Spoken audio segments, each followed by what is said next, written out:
Esperanto. Esperanto. Esperanto. Esperanto. Esperanto. Bienvenue, bonven en Esperanto Magazino numéro 360.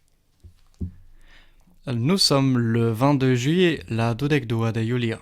Esperanto Magazino, c'est une heure d'actualité, de découverte, de rencontres, de reportages, de création de musique et de la littérature autour de la langue internationale Esperanto, mais plus largement autour des langues et des cultures, des échanges et de la solidarité internationale. Esperanto Magazino estas unu hora elsendo parte en Esperanto, parte en la franca. Ni parolas pri la internacia lingvo, sed ankaŭ pri aliaj temoj. Vi povas aŭskulti nin ĉiujn lundon de la 20 ĝis la 21 vespere en kanalsud.net. Ne atendu por aliĝi la Telegram-kanalon ĉe Radio Forumo. Vi ankaŭ povos reaŭskulti la podcaston en toulouse.oco.net. Vous pouvez nous écouter tous les lundis soirs de 20h à 21h sur Canal Sud en région toulousaine et sur canalsud.net partout dans le monde. N'hésitez pas à nous rejoindre en direct sur notre canal de discussion Telegram, @Radio Forumo. Vous pourrez aussi nous réécouter en podcast sur toulouse.ox.net et sur YouTube. À la technique ce soir, Nico. Dans le studio aujourd'hui, Fritzo et moi-même, Emma. Saluton! Saluton, kiel vi fartas? Okazas multaj aferoj nuntempe. Kaj ankaŭ estas la lasta radio elsendo, c'est la dernière émission radio de notre équipe. Yes, do mi estas iomete malĝoja pro tio. C'est triste. Yes. Donc, au programme ce soir, quoi de neuf, que novas? Une rubrique sur les rêves, rubrico pri sonĝoj. Une rubrique sur le retour en stop de Fritzo, rubrico pri la petvetura aventuro de Fritzo. Et bien sûr, l'agenda pour finir. Et comme d'habitude, nous vous faisons découvrir de la musique en espéranto de tout style, de tout pays grâce à notre partenariat avec le label indépendant Vinyl Cosmo. Et tout de suite, on écoute De Voyaggio, Stranga Vetero de l'album Intergalaxia.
Quoi de neuf? Quoi de neuf? Tio novas. La 16 de julio okazis la lasta monata kunsido antaŭ la somera paŭzo. Pro tio ni estis pli multaj ol kutime, kaj estis ankaŭ Volodymyr, Katarina kaj Valentina, kiujn ni intervjuis lastsemajne. Le 16 juillet a eu lieu la dernière réunion mensuelle avant notre pause estivale. Pour cette raison, nous étions plus nombreux qu'à l'accoutumée. Sont également venus Volodymyr, Katarina et Valentina, que nous avons interviewés la semaine dernière. La 10 de julio Ekoco organizis fulmo-kurson ĉe la lago de la Rame, fine de posttagmezo. La celo estis montri al la homoj kelkajn bazojn de Esperanto. Malgraŭ la kvanto da homoj, kiuj nur venis por ripozi post la laboro, ni sukcesis trovi unu lernanto kaj duono por fari la kurson. Le 18 juillet, Ekoco a organisé des cours éclairs au lac de la Ramée en fin d'après-midi, avec pour but de faire découvrir quelques bases d'espéranto. Malgré le fait que la majorité des personnes étaient venues simplement pour se détendre après le travail, nous avons réussi à trouver une élève et demie pour notre cours, et demie car il y en a une qui est partie au beau milieu pour surveiller ses affaires le temps que sa famille était dans l'eau. Sabaton, la 20 de julio okazis la lasta somera bemi-ekskurso de Ekoco.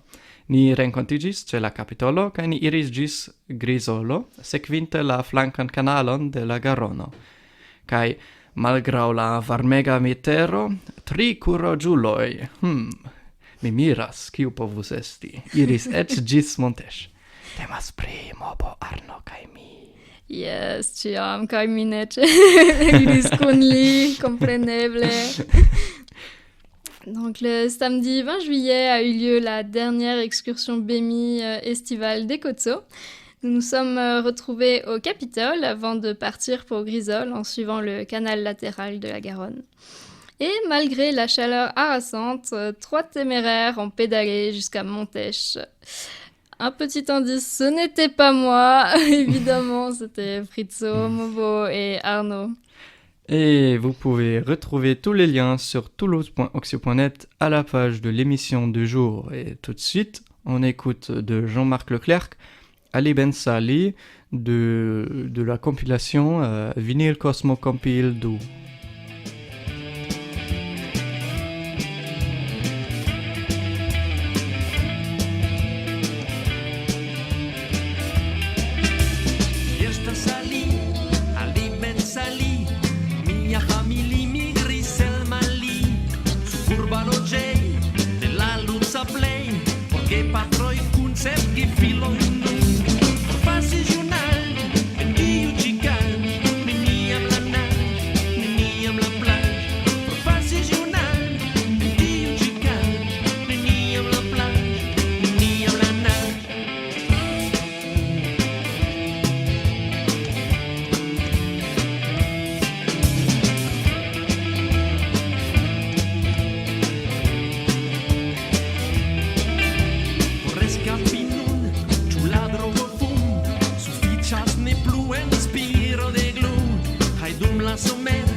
Et tout de suite, un petit mot sur les rêves. Un rêve est une suite d'images, de représentations qui traversent l'esprit avec la caractéristique d'une conscience illusoire telle que l'on est conscient de son rêve sans forcément être conscient que l'on rêve. Sonĝo, do nun sekvas rubriketo pri sonĝoj. Sonĝo estas serio de bildoj, reprezentaĵoj, kiuj trairas la menson kun karakterizo de iluzia konscio tia, ke ni konscias pri nia sonĝo sen nepre konscii ke ni sonĝas. On peut découper le sommeil en plusieurs phases. D'une part, le sommeil lent, qui comprend le sommeil léger et le sommeil profond, et d'autre part, le sommeil paradoxal, sans oublier l'endormissement. Les rêves sont rares et peu élaborés durant le sommeil lent, alors qu'ils sont nombreux et plus riches en émotions et en personnages au cours du sommeil paradoxal. Lorsqu'on réveille quelqu'un, on a plus de chances d'obtenir un récit de rêve si le dormeur est en sommeil paradoxal. C'est pourquoi on a pris rapidement l'habitude d'associer le sommeil paradoxal et les rêves. Toutefois, on rêve aussi pendant le sommeil lent, mais de manière moins importante. Oni povas tranĉi la dormadon en plurajn fazojn. Unue la endormiĝo, due estas la malrapida dormo, kiu enhavas la malpezan dormon, kaj la profundan dormon, kaj trie la paradoksa dormo. La sonĝoj estas maloftaj kaj malsimplaj dum la malrapida dormo. Sonĝoj estas pli multnombraj kaj pli riĉaj en emocioj kaj karakteroj dum la paradoksa dormo. Se oni vekas homon, oni havas pli da ŝanco havi rakonton pri sia revo se la dorminto estis en paradoksa dormo. Estas kiel oni kutime diras, ke oni sonĝas dum la paradoksa dormo. Sed oni ankaŭ sonĝas dum la malrapida dormo en malpli granda kvanto. Les scientifiques ne s'accordent pas vraiment sur le rôle des rêves dans notre fonctionnement. Même si de nombreuses théories existent, certaines plus vraisemblables que d'autres, nos connaissances actuelles sur notre cerveau restent très superficielles. La sciencistoj ne vere interkonsentas pri la rolo de revoj en nia korpfunkciado. Eĉ se pluraj teorioj ekzistas, kelkaj pli realecaj ol aliaj, niaj konoj pri nia cerbo estas ankoraŭ supraĵaj. C'est également pour ça que nous ne savons pas exactement pourquoi nous oublions nos rêves. Peut-être pour préserver notre équilibre mental ou pour prévenir une éventuelle surcharge informationnelle.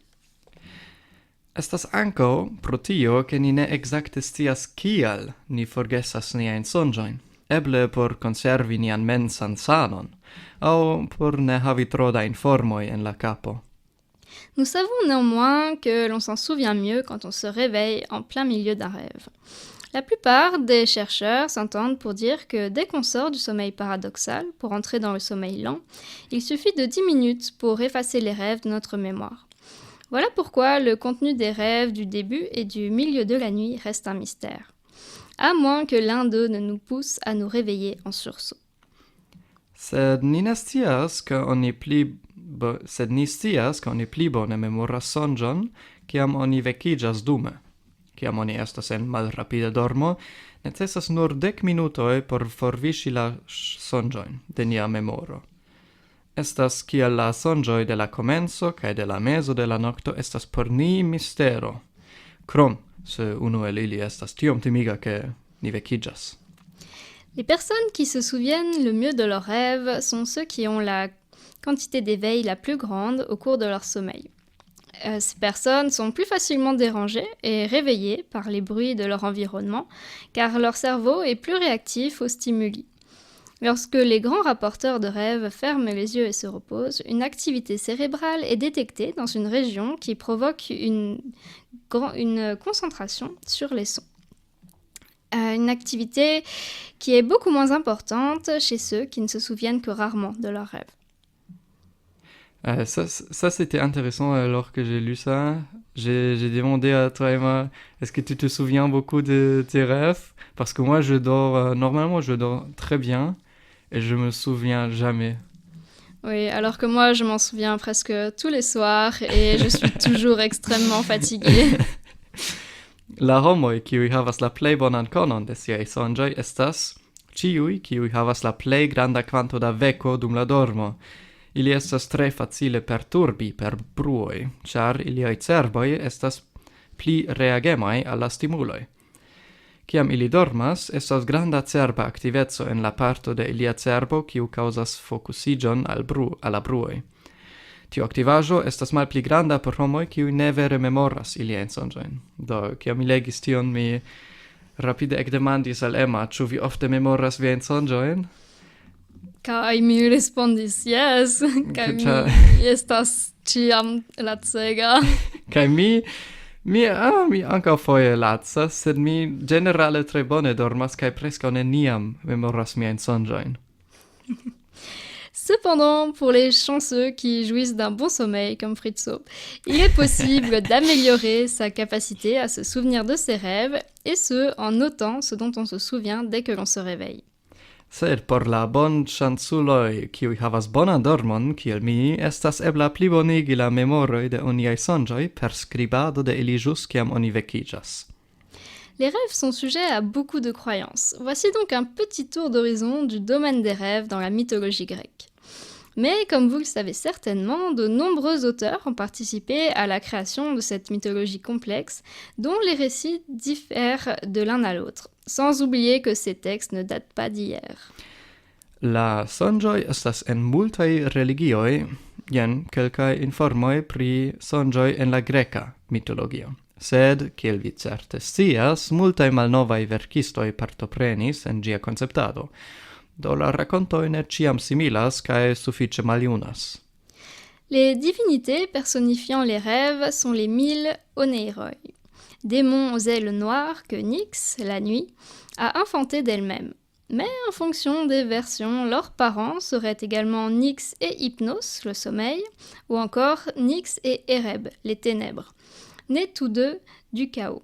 Les oneiroi vivraient dans l'Ereb, l'obscurité des enfers, car oui, une divinité peut aussi être un lieu.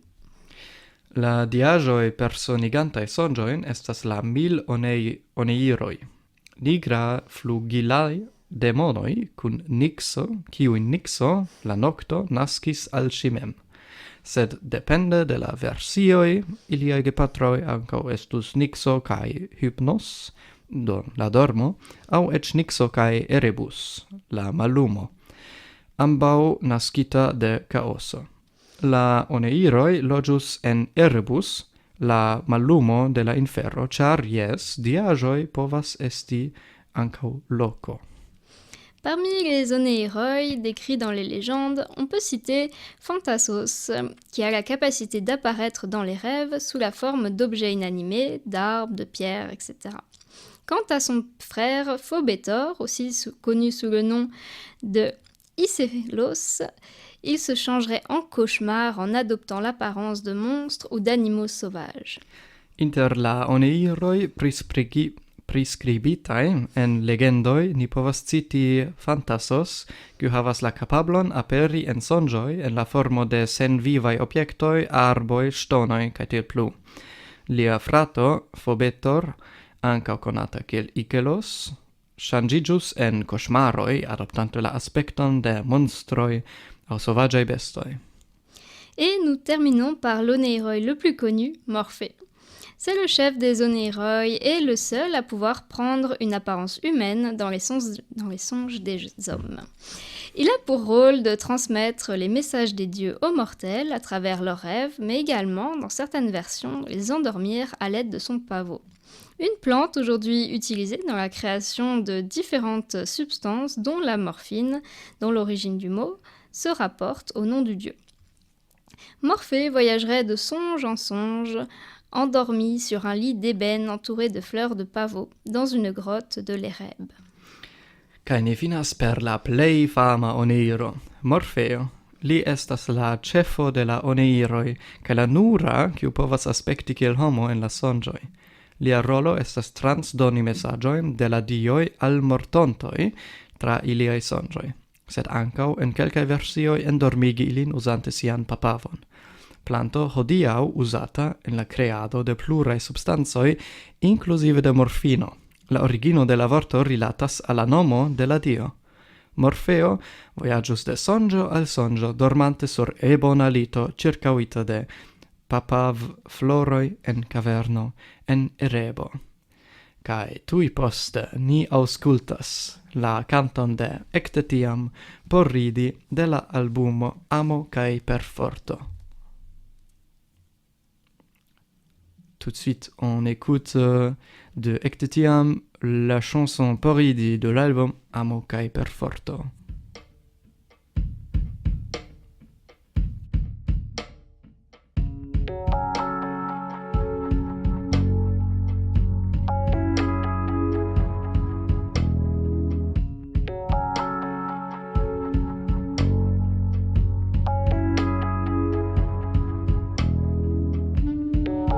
Johnny rajtas farigin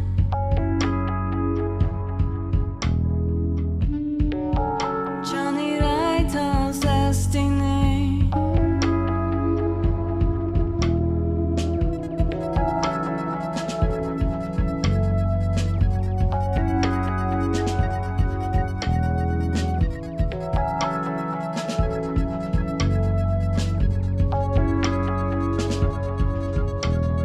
Paradis needed and belegan infecta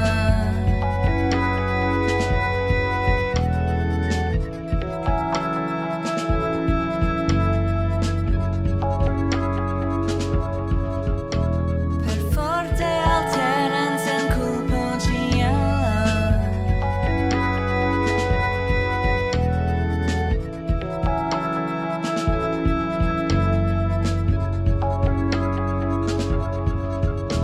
Reago e quarto schenken as I estige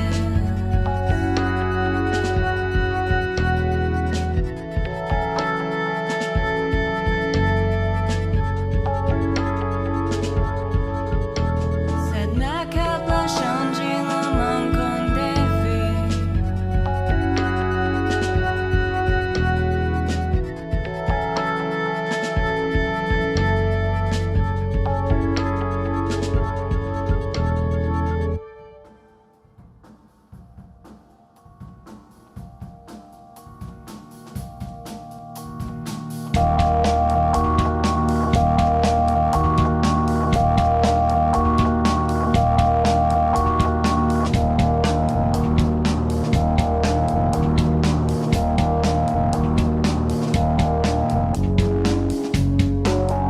Ni ne petas permeson Vi ne rajtas doni ĝin Johnny vivu egale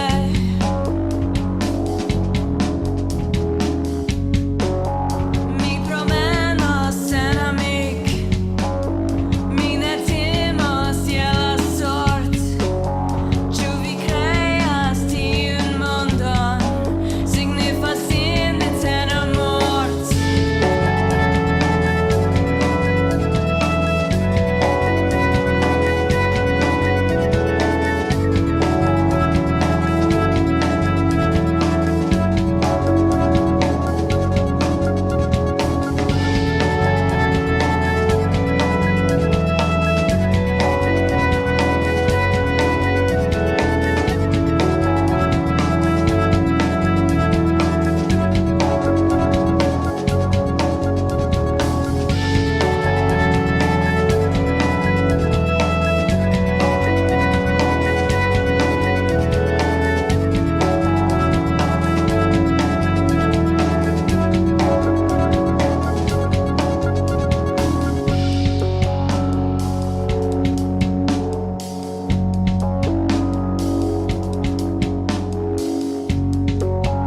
Ni promenos en la parko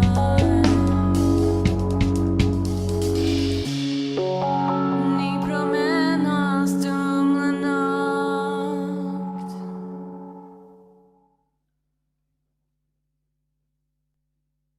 Histoire. Histoire. Racconto. Raccontoi.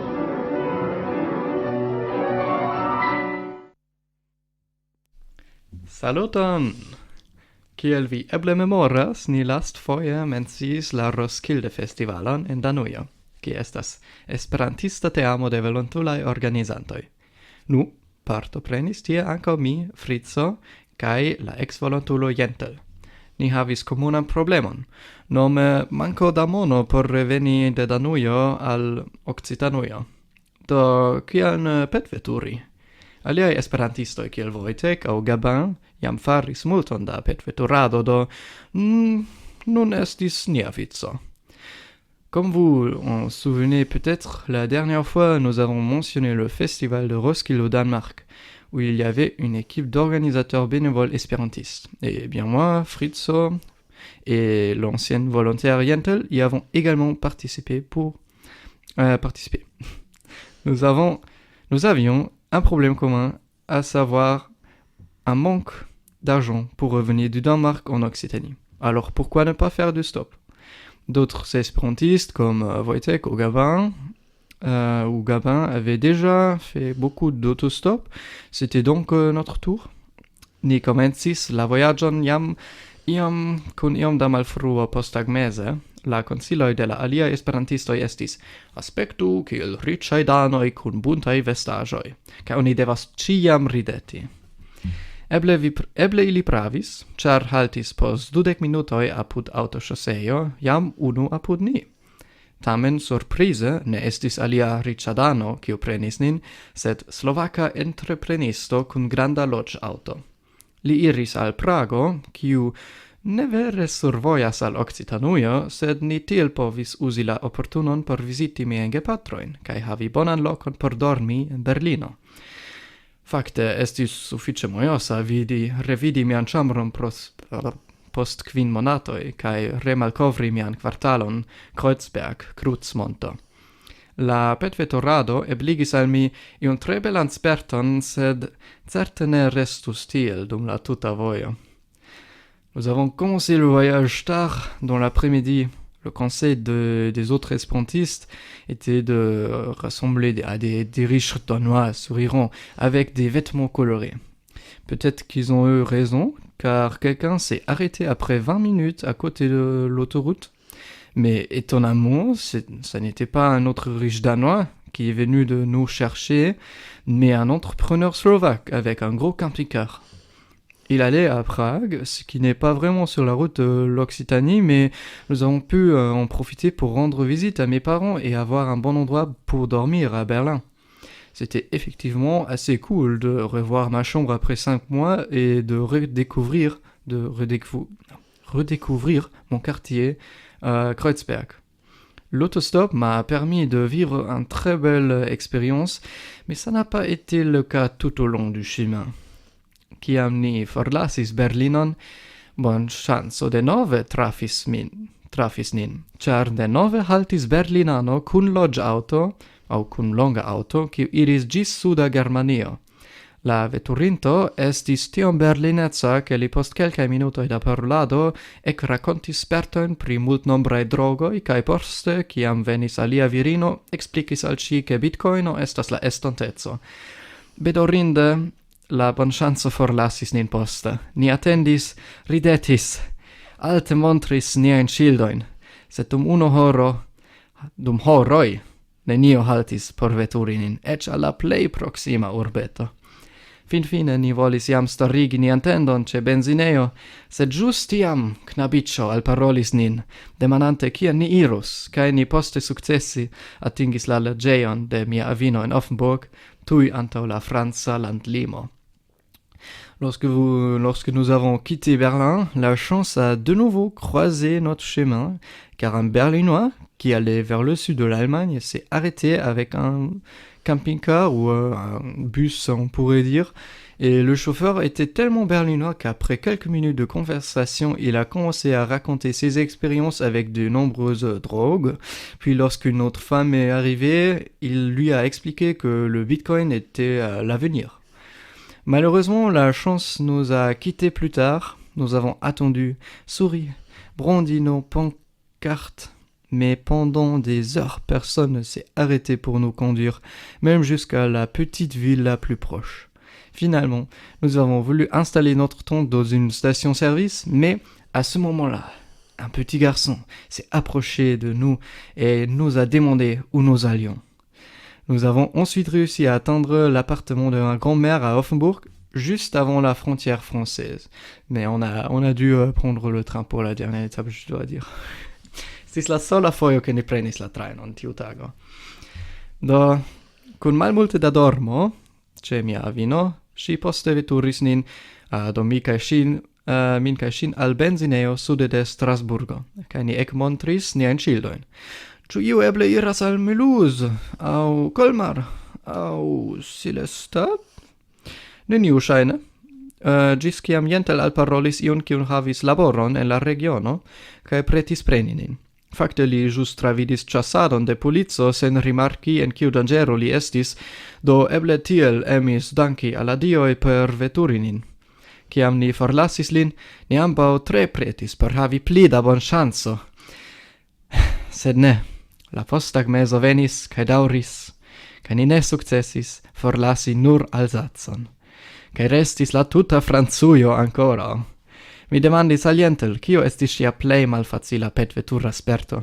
Kaj ŝi respondis, ke en Liono la homoj estis tiom malafablaj, ke ŝi senesperiĝis unufoje tie. Kaj iomete poste, la homo kiu ebligis al ni iri vere for de Alzaco estis el Liono. Temis denove pri juna entreprenisto, kiu prizorgis sunpanelojn en Francujo. Lia auto estis tre nova kaj luksa, ĝi eĉ havis iun rapidegan motoropcion, sed tiu ĉi ja ne estis lia vera sportauto. Por tio li havis alian, sed li ankaŭ biciklis jam longajn distancojn po 100 kilometroj tage. Estis preskaŭ neeble resti kun li en la auto sen havi lian energinivelon. Antaŭ Liono, ni denove devis antedi longe. Nia benzinejo estis preskaŭ senhoma, kaj ni alparolis nur malmultajn homojn. Kelkaj ne havis pacon, kelkaj ne iris en nian direkton, unu ofertis aĉeti kafon por ni, kaj unu, kiun ni alparolis, respondis iom time. Mi ne konas vin, li diris, sed poste ni sidis unu apud la aliaj, aspektinte tiom kompatinde, ke la homo veturis nin ne nur al la venonta benzinejo, sed ĝis Avignono. Tie ni por la unua fojo devis tranokti ce benzineo, anstataŭ ce familio. Ayant peu dormi, ma grand-mère nous a conduits, moi et Jentel, jusqu'à une station-service au sud de Strasbourg. Nous avons commencé à montrer nos pancartes. Est-ce que quelqu'un va peut-être à Mulhouse, ou Colmar, ou Célestat? Personne apparemment. Jusqu'à ce que Jentel s'adresse à quelqu'un travaillant à la région et prêt à nous émener. En fait, il venait de survivre à une poursuite policière sans se rendre compte du danger dans lequel il se trouvait. Alors peut-être est-il enclin de remercier les dieux en nous conduisant. Lorsque nous l'avons quitté, nous étions tous les deux très disposés à continuer à jouer de notre chance. Mais non, l'après-midi est passé et nous n'avons pas réussi à quitter l'Alsace. Même l'Alsace. Il nous restait toute la France à traverser. J'ai demandé à Jentel quelle a été son expérience d'autostop la plus difficile. Et elle m'a répondu qu'une fois à Lyon, les gens étaient aussi peu enclins d'aider. La personne était aussi peu enclin à aider qu'elle a stoppé, qu'elle a cessé d'essayer là-bas. Mais la personne qui nous a permis de quitter l'Alsace était encore une fois un jeune entrepreneur qui exploite des panneaux solaires en France et lyonnais en plus. Sa voiture était très neuve et luxueuse. Elle avait même une option de moteur à haut régime, mais celle-ci n'était pas sa vraie voiture de sport, il en avait une autre pour jouer en ce rôle. Mais il parcourait aussi de longues distances à vélo, parfois 100 km par jour. Il était presque impossible de rester avec lui dans la voiture sans être gagné par son énergie. Avant Lyon, nous avons encore dû attendre longtemps. La station-service était presque vide et c'était tard et nous n'avons parlé qu'à quelques personnes. Certains n'avaient pas de place, certains n'allaient pas dans notre direction. L'un d'entre eux a proposé de nous acheter du café. Un autre nous a répondu un peu timidement « Je ne vous connais pas ». Puis nous sommes assis l'un à côté de l'autre, l'air si pitoyable, que l'homme nous a conduits non seulement à la prochaine station-service, mais aussi à Avignon. Ça, c'était vraiment dans le sud. Hein. Là-bas, pour la première fois, nous avons dû passer la nuit dans une station-service plutôt que chez la famille. Venont matene, ni devis alparoli homoen dum pli malpli 3 horoi, gis fin fine camionisto veturis nin al Carcasuno, ca poste ni cun iom da fina bon chanso devis attendi nur 20 minutoin, gis ciam riĉa Polo cun nova auto, escepte veturis nin al Toulouse. Le lendemain matin, nous avons dû alpaguer des gens pendant environ 3 heures, et on a essayé la nuit avant aussi, donc ça fait beaucoup plus que 3 heures, mais jusqu'à ce qu'un chauffeur de camion nous a conduit finalement à Carcassonne. C'était pas mal. On a juste on a déjà pensé, est-ce qu'on va aller à Marseille et prendre le train là? Parce que tout le monde allait à Marseille, mais c'était pas justement payé, c'était jusqu'à Carcassonne, et puis par chance, nous avons dû attendre que 20 minutes jusqu'à ce qu'un riche Polonais, avec une voiture neuve, nous a conduise à Toulouse. Sume, mi povas diri ke petveturado estas sufiĉe laciga hobio, sed oni ofte trafas tre interesajn homojn, tiel ĉar normaluloj simple ne emas helpi al iu nekonatulo. Entute ni bezonis 4 tagojn por atingi Toulouse, inclusive 1 tago d'arrestado en Berlino. Dans l'ensemble, je peux dire que faire de l'autostop est un passe-temps assez fatigant, mais on y rencontre souvent des gens très intéressants.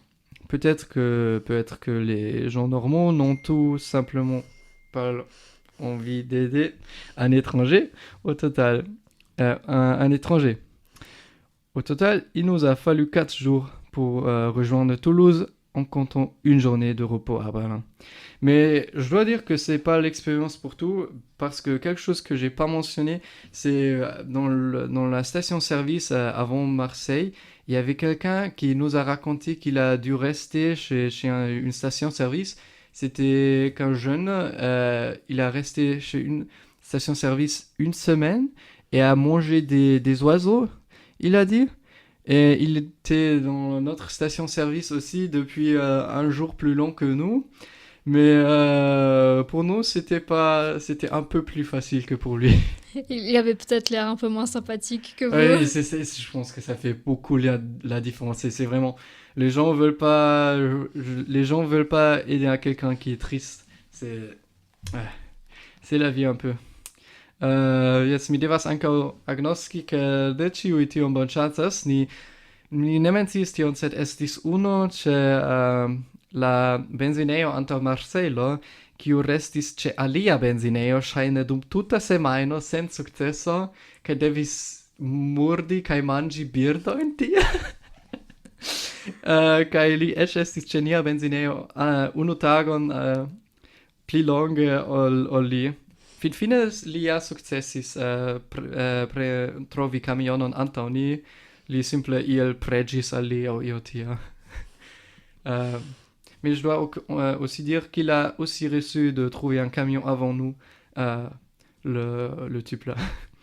Et tout de suite, on écoute de La Mondanoj, Rapido Vagonaro. C'est un single de l'album Rapido Vagonaro.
bruciami soldato, mi ne vuole stretti via, pardon mio frato, de infannaccio de grassega in oploras, più longa mi regala, sin desprimi nudes viras, capito, vagonaro, al potumina mia Carolino, capito, vagonaro, al potumina mia Carolino, rapido vagonaro, al potumina al mia Carolino, rapido vagonaro, al potumina mia Carolino.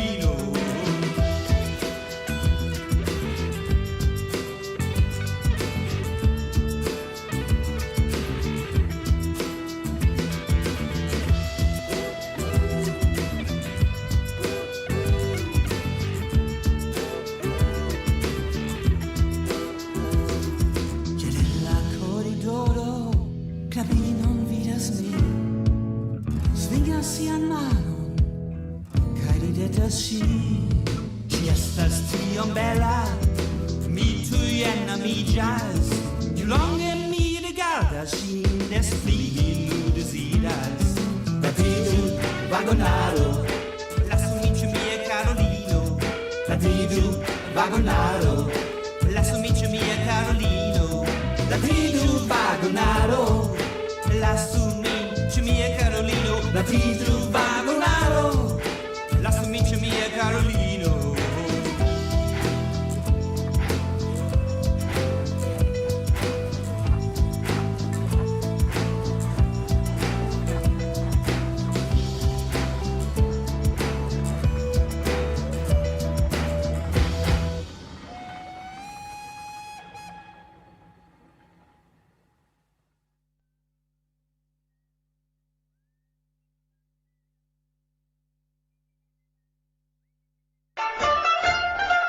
L'agenda. Agendo. De la 3 ĝis la 10 de aŭgusto okazos la Universala Kongreso de Esperanto, la UKO, en Arusho, en Tanzanio. Estas la unua fojo ke la UKO okazos en Afriko. Inter la volontuloj partoprenos Frico, Domi kaj Lea. Du 3 au 10 août aura lieu le Congrès universel d'Espéranto, UKO, à Arusha, en Tanzanie. Ce sera la première fois que le congrès se tiendra en Afrique. Parmi les volontaires participeront Frédéric et Léa. De la 10 ĝis la 15 de aŭgustos okazas la 80 Internacia Junulara Kongreso, la IOKO, en Ŝventoje, en Litovio. Partoprenos la tuta emineco kaj ankaŭ kelkaj mandirolidoj, se vi komprenas. Du 18 au 25 août aura lieu le 80e Congrès international de la jeunesse espérantiste, IOKO, à Šventoje, en Lituanie. L'Eminezzo au complet y participera, ainsi que quelques mandirolidoj. En septembro alvenas la nova volontula teamo de Ekoco. Li lasas al ili la plezuro annonci al vi la venontajn lingvokafeojn kaj monatajn konsilojn, kiu okazos post la somero. En septembre arrivera la nouvelle équipe de volontaires d'Ekotso. Alors laissons donc tout le loisir de vous annoncer les prochains cafés des langues et rendez-vous mensuels de l'association qui auront lieu au début de l'automne. Mais avant ça, vous pourrez peut-être nous retrouver pour faire un pique-nique le 26 juillet. Retrouver toutes les infos sur notre site internet. Et c'est ça. Estas ankoraŭ lasta pigniko por la Esperanto-tago en la parko, kaj vi povas trovi ĉiujn informojn ĉe toulouse.ocio.net. Kaj jes, vere, ĉi tiu estas la lasta elsendo en kiun la emineco faras. Restas nur mi kaj Emma. Yes. La aliaj jam foriris. Et oui. En français, c'est vraiment la dernière émission de notre équipe de l'Eminezzo. Et après ça, on aura la nouvelle équipe de volontaires qui va prendre ses tâches. Et merci pour votre écoute. Et si vous souhaitez en savoir davantage sur l'agenda, rendez-vous sur notre site toulouse.oxio.net. Vous y trouverez également une page sur l'émission d'aujourd'hui avec tous les liens, les références des chansons et la possibilité de réécouter ou télécharger l'émission. Dankon pro via aŭskultado. En nia retejo vi trovos informojn pri la kantoj, ligilojn kaj povos reaŭskulti aŭ elŝuti la elsendon. Ĝis septembro je la oka. Septembro. Yes, ĝis septembro je la oka por nova programo faronta de la nova teamo. On se retrouve en septembre sur Canal Sud de 20h à 21h pour une nouvelle émission réalisée par la nouvelle équipe des volontaires. Bonne soirée, bonan vesperon, Tschüss pour la dernière fois. Et les dernières deux chansons de Magnus Franzen, externe de la compilation Electronica Compilo, kai Jim Petit, Sonjo de Concertanta Naskijo de l'album Karma. A plus! Au revoir.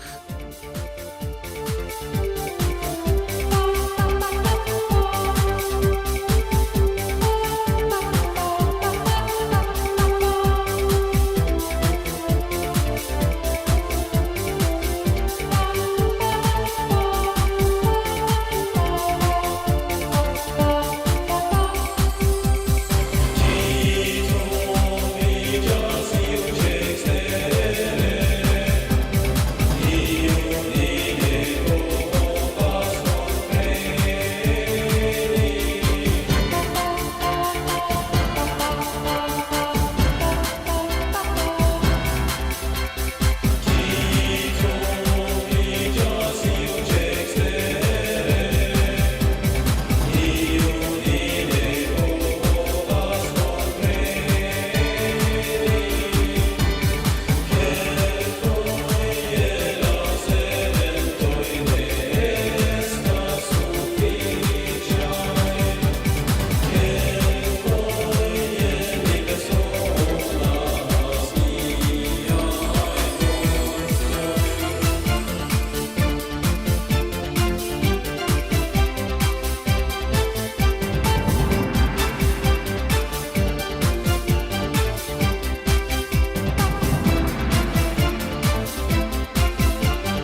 Esperanto.